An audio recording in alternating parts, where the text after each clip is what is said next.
Ah, of course the battery goes dead. Well, anyway, I got the diaphragm kit. Got the carburetor completely cleaned and polished. There wasn't a speck of dirt on it. This fuel.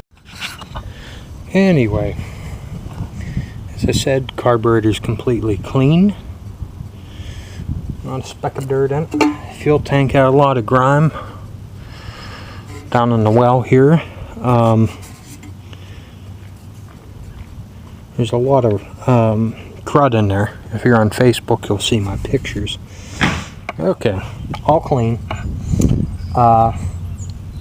We have our parts here, and I guess you could call this part here how to assemble a pulse jet carburetor. Yeah, there's only one other video out there, and HO Motorsports did it. The carburetor cleaner I used seemed to have an oily film it left behind. I'm not going to complain, because I usually put Marvel Mystery Oil. Get the little diaphragm sitting down here. That's it. You want it to lay that direction. Hope I'm getting this in frame. Do this with clean hands. Everything's been cleaned.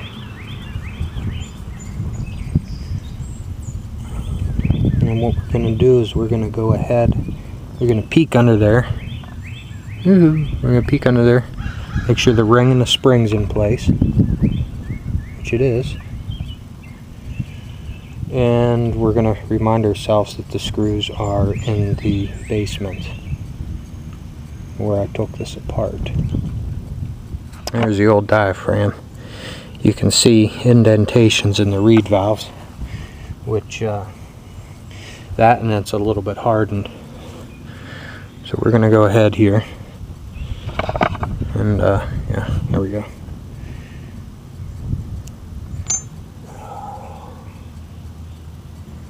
I gotta love my workbench.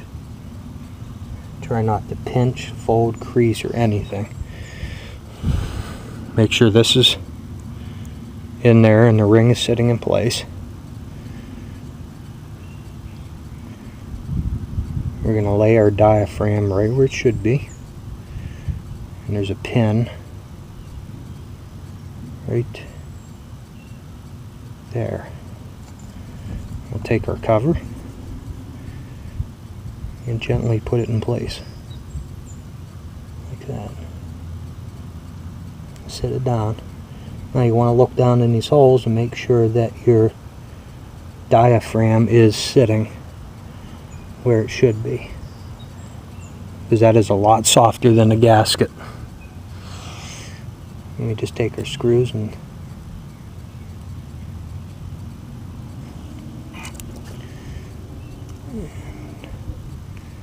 just basically finger tighten them. This wasn't that tight to begin with. That could have been part of the problems. But that double, like I said, there was a double gasket on this intake. There was two of them, which I don't understand. I'm probably going to have to do some throttle adjustment on here. But now that we got them all in here, you want to tighten this just like you do a head gasket. Start in one corner, and I use a stubby so I can't over torque it. Tighten that corner. Should have finger tightened these first. Tighten that corner. And tighten this corner. And you'll have an opportunity to double check it before you put your tank on and before the exhaust. Okay. Now, here's our gasket. This is a genuine Briggs Stratton replacement gasket. The diaphragm kit I use is 10934 for Briggs Stratton 5021/270026. But this is the intake gasket, and just a hair thicker than what was originally on there, a single part. Okay. Any carburetors I've seen, any screws, have always had lock washers. So I found the appropriate size ones. You want to take the spring out of this little hole without bending anything. Get back your plastic.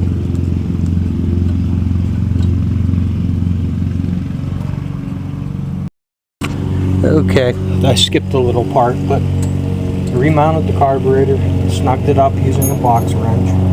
It's tight, not too tight. The throttle's free to operate. The next job is the gas tank. And what you can do, being that these screws are the way they are, is you can,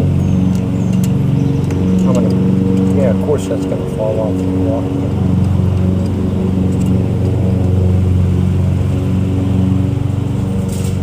Going to start threading them into the gasket just a little bit. I'm going to reach over here.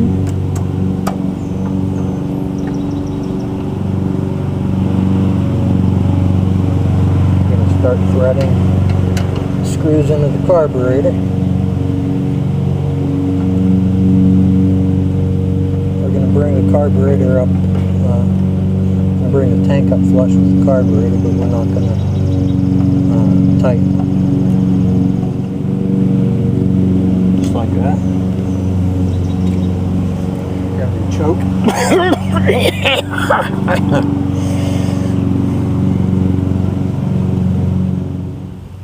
Or reset it if I had to, but that should be good.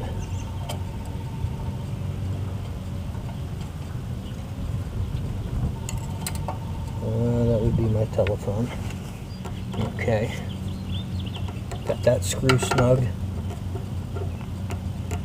That screw snug.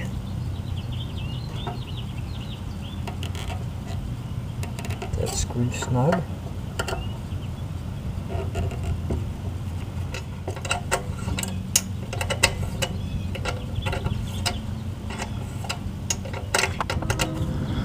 There we go. This part of the video is for Mike. Just listen to the background.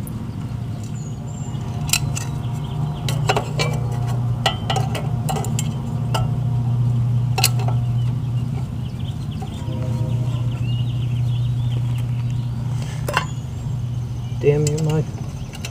You sent that train.